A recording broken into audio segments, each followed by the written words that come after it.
तिलक लगाए सबसे आगे बैठे हैं जी, खड़े हो जाइए। पीले कुर्ता वालों को माइक दीजिए। गुरुदेव के श्री चरण में बारंबार दंडवत प्रणाम। आपकी जय हो। कहाँ से? सीताराम।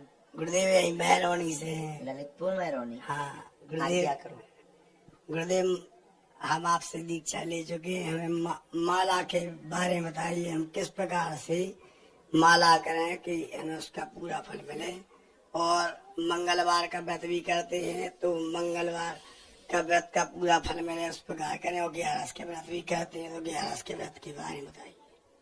माला हमारे हाथ में नहीं, हम अभी मुंह धोने प्रसाद पाने गए थे तो माला हमारी वहीं रहेगी। माला है, जप माला है, पंडित जी लाए हैं जप माला, जाप की माला है। ठीक याद करो, ईश्वर है जाप की, ठीक है कोई भी दे दो अपनी बड़ी माला हो, कोई नहीं, कृपया नहीं। हाँ ठीक है।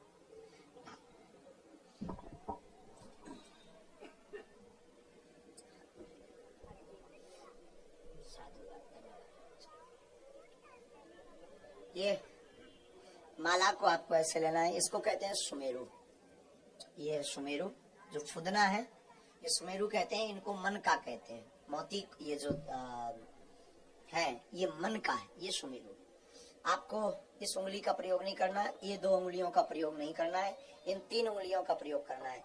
ऐसे लेना है, अंगूठा से पकड़ना है। ये जो 35 उंगलियां है, छोटी उंगलियों के, छोटी उंगली के ऊपर वाली, इस पर आपको रखना है। बीच की मध्य की उंगली से जाप करते हो, ओम रामाय नमः, ओम रामाय नमः, ओम रामाय नमः, ओम रामाय नमः, रामाय नमः, रामाय नमः, रामाय नमः, रामाय नमः। जो भी आप मंत्र का जाप करते हो, अमुक मंत्र का जाप आपको करते जाना है।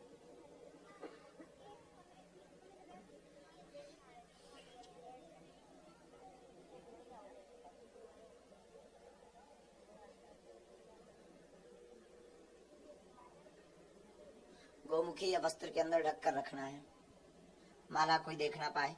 हमेशा ये जो वक्ष स्थल है, इसको कहते हैं छाती या वक्ष स्थल के नजदीक तक मध्य में रहे। मंत्र का जाप करते रहना है, ध्यान एकाग्रता रखनी है। जैसे ही आप सुमेरु के पास आते हैं, अगर आप माला पूरी कर रहे हैं तब तो प्रणाम करना है।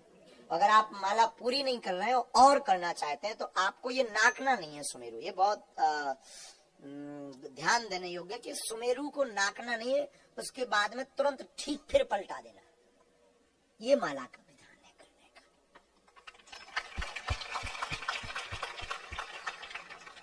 प्रातः काल सायं कभी भी कर सकते हैं। माला को प्रणाम जल से जल, ये जो सुमेरु है, सुमेरु में जल तिलक चंदन लगाना और फिर सुमेरु को ऐसे मस्तक पर लगा करके गौमुखी में सुरक्षित पवित्र जगह पूजा स्थल पर आपको रख देना। ऐसा करने से माला का संपूर्ण प्रतिफल अमुक साधक को प्राप्त होता है। मंगलवार के व्रत के बारे में आपने हमसे पूछा है। मंगलवार का व्रत प्रातः काल सूर्योदय के पूर्व में उठ जाना है। स्नान आदि निवृत्त करने के बाद में बागे श्री हनुमान जी महाराज का स्मरण करना है, उनका दर्शन करना है। हनुमान चालीसा आदि पाठों का जो भी आप पाठ का नियमावली पद्धति में लिए हो, उनका पाठ करना है। और व्रत के पूरे दिन कोशिश करें कि कम से कम लोगों को स्पर्श हो। और व्रत के पूरे दिन नाखून, नखशिख यानी बाल, नाखून, छौर कर्म नहीं करना, न काटना है। और पूरे दिन स्त्री स्पर्श बहुत कम हो। रेयर स्पर्श का मतलब पुरुष स्पर्श भी बहुत कम हो। जितना कम स्पर्श होगा उतनी ज्यादा आप ऊर्जा को संचय कर पाओगे। ऊर्जा का मतलब तेज, पावर। हनुमान जी की कृपा। हमसे लोग पूछते हैं कि आप प्रणाम छुआ करके, स्पर्श करके क्यों नहीं करवाते? उसके पीछे कारण है कि जो तेज है ना, उस पर थोड़ी दिक्कत जाती है। जब हम बहुत कम लोगों को स्पर्श होते हैं तब हमारी जो ऊर्जा है, वो ऊर्जा बहुत तेज हो जाती है। स्पर्श से पावर ट्रांसफर हो जाता है। पावर ट्रांसफर का मतलब शास्त्र में आया शक्ति पा, जिसे अंग्रेजी में पावर ट्रांसफर कहते हैं। इसलिए कम लोगों को स्पर्श करें।